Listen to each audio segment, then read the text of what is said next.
So, today's question is, can we make sense of our suffering? And I would assume, as you're all here today, you wondered the same thing sometime.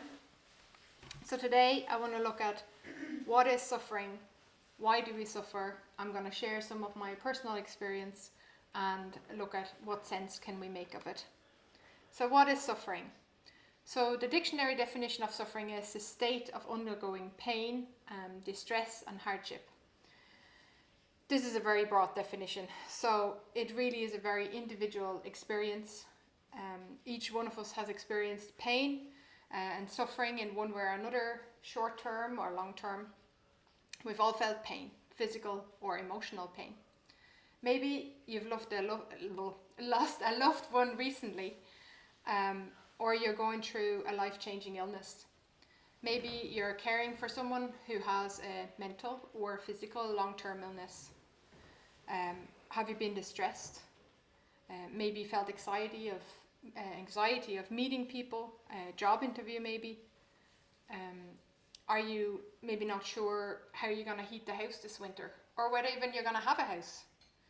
Are you panicking about the world, that the world may end with all its resources running out? Or are you simply worried about what might happen next week? Why we suffer? For this, I need to go back to the beginning and start in Genesis. God created us in His image, and He gave us a wonderful world. He gave us a great life full of joy, everything we would ever need. You can read that in Genesis chapter 1, verse 27, and the verses after that. God wanted to protect us from suffering and death, so He gave us one rule. And it says in Genesis chapter 2, verse 16 to 17. And the Lord God commanded the man, "You are free to eat from any tree in the garden, any tree, but you must not eat from the one tree, from the tree of knowledge of good and evil. For when you eat from it, you will certainly die." Guess what? The first people on earth already didn't want to listen to God, and they went right ahead and did the one thing that God asked them not to do. And they had to live with the consequences of their action. And so do we today. We don't live in paradise anymore, and we need to live with the consequences of our own acting, and of other people's, of their actions, of their mistakes. It all impacts our life. We're not robots, thankfully, but we have free will, and with that comes great responsibility. God gave us free will. We turned from God and we went our own way, and the world is not as it should be, because I'm not the way I should be. And there's darkness and chaos in the world today, because there's darkness and chaos in me. As we live our lives, God is right here. We just need to reach out. God created us with a free will so that one day we hopefully will love and follow Him out of our own free will, so that He can give us hope in the here and now and in the future, and to give us a future. Let me tell you a story. Some of you might know that already, because I kind of heard the story and I really enjoyed it, so it was applicable to my life. So I'm going to share it with you today. A man was walking along one day, enjoying life, and everything was going perfectly well for him. And then suddenly he fell into a deep dark pit. At first he was too shocked to even realize what was going on. And he's saying, "How could this happen to me? Everything was going so well." So he sets about trying to get out, but the walls were too steep. It is too dark to make any progress, so he just gives up. The following morning he wakes up with a slightly different attitude. Of course it would happen to me. Everything bad always happens to me. And he imagines his friends going about up there in the sunshine, and he falls into self-pity, unmotivated to even try and get out. The next day, he resigns himself to his case. Well, no hope of things getting better. Might as well just make the most of being down here. Actually, maybe this hole isn't too bad after all. He reasons, trying to convince himself without success. The next morning, he furiously hits the walls on the side of the pit in anger, completely frustrated at the dark and hopeless mess he found himself in. He starts thinking about his friends. If only Jack was here. He's very clever, you know. He's a doctor. Or maybe Mike, he's very wise. He always has really good ideas. They'll get me out. And then he gets stopped by hearing their voices, and he's like, they're here. So he got their attention, and he says, help me. You know, you guys, you'll know what to do. So then Jack kind of looks down, takes out a pen, writes a prescription, says, there, that prescription will help you with your situation there. And then Mike fishes out a fortune cookie and says, there, that's for your good luck. You know, read that. And then they leave. So he's devastated. He's like, why did I ever trust these guys? That's no use. You know, they can't help me. The man collapses. Then hears another voice. Is that you? He's wondering who that is. Then hears a tut right next to him and a click of a lighter. And as the pit fills with light, it reveals the face of the most ignored person in town. The homeless man, George. Oh, could it get any worse? The man says. What'd you do that for? Now we're both stuck down here. But the light catches a slight smile on George's face in the twinkle of an eye. Don't you worry, my friend. I've been down here. I know the way out. Follow me. That's just really brought it home for me in some of the aspects of my own life. So here's my story. So this is my personal experience. I was born and raised in a small village in Austria. That's actually where I'm from. So it's a lovely village in the middle of nowhere, I suppose. But it's very nice if you ever want to go to Austria. I was brought up in a loving, caring home together with my older sisters. Life was good, and I had everything I needed and more. My parents protected me from the news channel. They always were there for me no matter what, and they still are to this day. I'm very blessed to have parents that are still there and that are supporting me. But from my teenage years onwards, however, I suffered with depression. That usually hit during autumn or winter time, so it was more a seasonal thing. I cried a lot, and I couldn't even tell you why. I was just sad. And I hid from people. I would find excuses not to meet my friends. I didn't want anyone to see me like that. And sometimes I thought it would just be easier to end my life there and then. But standing here today, I'm glad I didn't. Just before I finished my schooling in Austria, God gave me a vision to live in an English-speaking country. But that made me sad because I only knew life in Austria. But I also knew God had a much bigger plan for me. So after about 2 weeks after I arrived in Ireland, I walked along the beach in Greystones, which sounds very romantic, but it was very cold and raining and there wasn't an umbrella. But God was telling me, this is where you're supposed to be. There was a calmness in me that was like, this is the place where you're supposed to be. And this was almost 20 years ago. Since then, I've had many high points in my life, including meeting my lovely husband and having children. But the past 20 years were also marked by a number of challenging events. For example, losing our first baby through miscarriage. We named him Elliot, and I'm looking forward to meeting him in heaven one day. One of my thoughts were the same as the man. Why? How could this happen to me? Everything was going so well. How could this have happened? Or when I had to leave groceries at the till because my card didn't have enough money on it. I couldn't pay for it. I found 20 euro in my pocket, so I just picked out the most important items that I needed that I could pay for with 20 euro. Thankfully, the cashier was amazing, and she just said, no problem at all, and just took it away and didn't make me feel even worse than I was already feeling. Or my continued seasonal depression. Sometimes it hits me harder, but over the years I've learned to lean more on God, particularly with other mental illness in the family circles, where I simply had to hand it over to God before I would fall apart. I would lie in bed, exhausted. but yet still wide awake with all the things going through my head. And I just prayed. I called out and said, Lord, you need to take over all my worries until the morning, because I really got to go to sleep right now. I really need my sleep. I'll pick it back up in the morning. And with that, I would turn around and fall asleep. It worked. Perfect for me. It worked.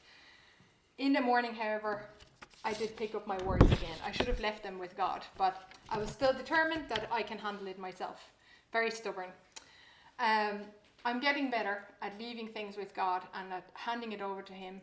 I could do better, but I'm still learning. I'm still a work in progress. In the Bible, in Matthew, it says in chapter 11, verse 28 to 30, "Come to me, all you who are weary and burdened, and I will give you rest. Take my yoke upon you, and learn from me, for I am gentle and humble in heart, and you will find rest for your souls. For my yoke is easy and my burden is light." God knows that we're suffering, not just because we're calling out to Him, but because He's been there Himself. Jesus Christ was denied and rejected and betrayed by some of His closest friends. And He died a most excruciating, humiliating death. It was the worst punishment at the time, even though He was innocent. How unfair is that? But you know what? He did it willingly for you, so that you can have the relationship with God, so that you can be cleansed from all your sins, so that you can spend eternity in heaven. God knows that we need a rest more than anything, and He is giving each one of us an invitation to find the rest in His salvation. Give the burdens of sin over to God and be carried by His mighty hand. Please don't throw such a life-changing, sacrificial gift away. I'm well aware that my suffering might be very different or similar to some of the people here or around in the world. And others have fear of their loved ones or their own life, or where the next meal comes from, or whether their house will be destroyed in the war, or whether they see their loved ones again, or what country they're going to end up living in. But you know what? Suffering isn't a competition. I should know, because I'm very competitive. And it is very valid and very real in whatever you're going through right now, whatever you went through in the past, and whatever you're going to go through in the future. So how can we make sense of it? I think the first point is that you're not alone. Apart from the future hope, you have a God here and now that will walk with you every single step of the way, because He knows the way out. He will carry you through the suffering and pain. Sometimes we don't see the healing of our physical bodies, but God will bring resurrection, and it's more glorious. He doesn't just patch us up. He wants to renew us and renew the world through suffering and death into glory. 1 Peter chapter 5 verse 10 says, "And the God of all grace, who called you to His eternal glory in Christ, after you have suffered a little while, will Himself restore you and make you strong, firm and steadfast." And in Romans chapter 8:18 it says, "I consider that our present suffering are not worth comparing with the glory that will be revealed in us." So what we're going through right now is not even in comparison to what the glory there will be. It's your choice if you want God or not. But I tell you now, if you get rid of God, suffering isn't going to go away. It only makes things much worse, indeed hopeless. And Jesus came into this world to take away sin, so we can become a new creation. He doesn't just heal us, He makes us completely new. I feel privileged to get through the life events that I've experienced. I may not know how it feels for you to lose your baby, but I know how it felt for me. And how I got through it with God's help, and with the help of my church family, who sent flowers, called and sat with me to pray and cry. I wasn't able to pray at the time because I was far too hurt. This is something that spoke to me when I read through the book of Job in preparation for this message. Job lost everything. He lost his family. He lost everything he owned. And he even got very, very sick. He almost lost his life. And his friends wanted to support him. And so it says in Job chapter 2, verse 13, then they sat on the ground with him for 7 days and 7 nights. No one said a word to him because they saw how great his suffering was. God is our friend who sits by our side, not just for 7 days, but all the time. I may not know how your financial situation impacts you today, but I know how devastating and even embarrassing I felt at that till. And I remember I cried when my boss handed me over my first bonus. He didn't know what was going on. As I was simply overwhelmed and blessed to have enough money to support my family. I thank God every day for giving me the drive and skill to do my job and for bringing us through the time when finances were very tight.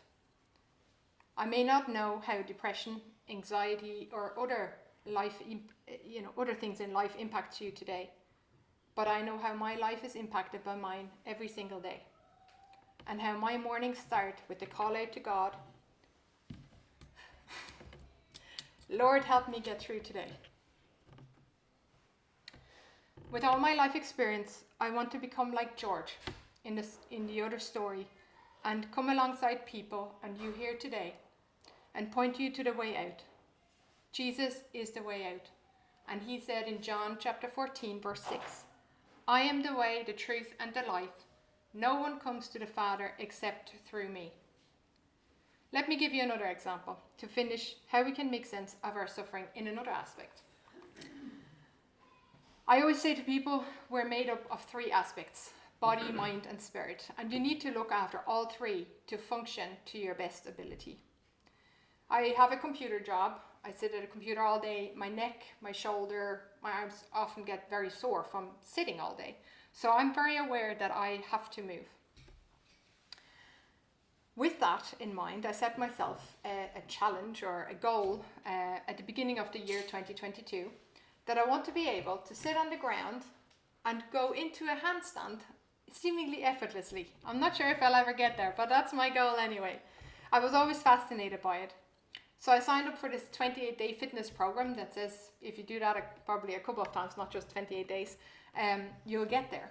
So I started in January, as you do, and I started with the first 3 days, and then I kind of just more thought about it and thought about starting it again tomorrow. And now it's almost November. So you see, I haven't done so well since then for that program. I signed up then to the gym only just last week to make myself more accountable for it, right? And I had my first personal training session on Friday last week. I couldn't move afterwards. Actually, on the day when I was still in the gym and I walked down the steps, I almost fell down because my legs just wouldn't work. They were like jelly. And then the next couple of days, and whoever met me probably noticed that I just couldn't move. I was like, I just couldn't move. I was very sore. But I didn't feel sorry for myself because I knew that pain. I knew before it was going to happen, and I knew that pain would be, and that I had to get through that muscle pain to build up the muscles. I have gone now. I've set myself to go 3 times a week, and I did, and I was there yesterday, and I'm fine. And I've done more weights yesterday than I did last Friday. So it does get easier over time, which is great. But I'm going through this in the hope of achieving not just that I'm not going to be in pain after the workout, but that I'm not going to be in pain sitting at my computer. Because if I don't do the exercise, I'm still going to be in pain. I'm going to be in pain from sitting, from doing nothing. But at least if I'm going through this, I have a greater hope of reaching my goal and of not feeling sore all the time or tired. But the amazing news is the hope of a perfect eternity. The end of all suffering and pain forever does not depend on a 28-day fitness program or how well we do in this life. But it all depends on the trust that you put into Jesus today.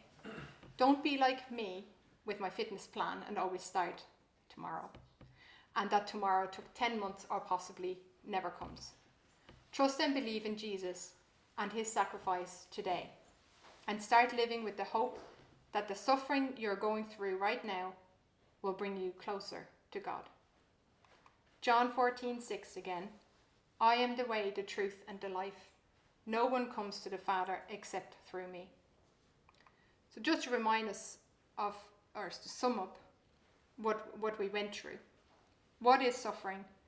We all go through suffering, which is pain, distress, hardships. We all go through individually. We suffer because the perfect world God created has been ruined by our rebellion against God, and we need to live with the consequences. Our suffering is personal and very real, and we can lean on God and trust God to bring us through. And what sense does it all make? God will reveal his healing and resurrection power through you. Draw close to him and be renewed in him. You can be part of his plan to support and encourage others because you've gone through it. With Jesus, there's always hope. Find that hope and share it with others too. Thank you all for your time this morning. And if anyone wants to discuss any topics mentioned today or prayer requests, feel free to come and see me or anyone else in the church, and we'll be happy to talk to you. I hope you have a good rest of your day. Thank you.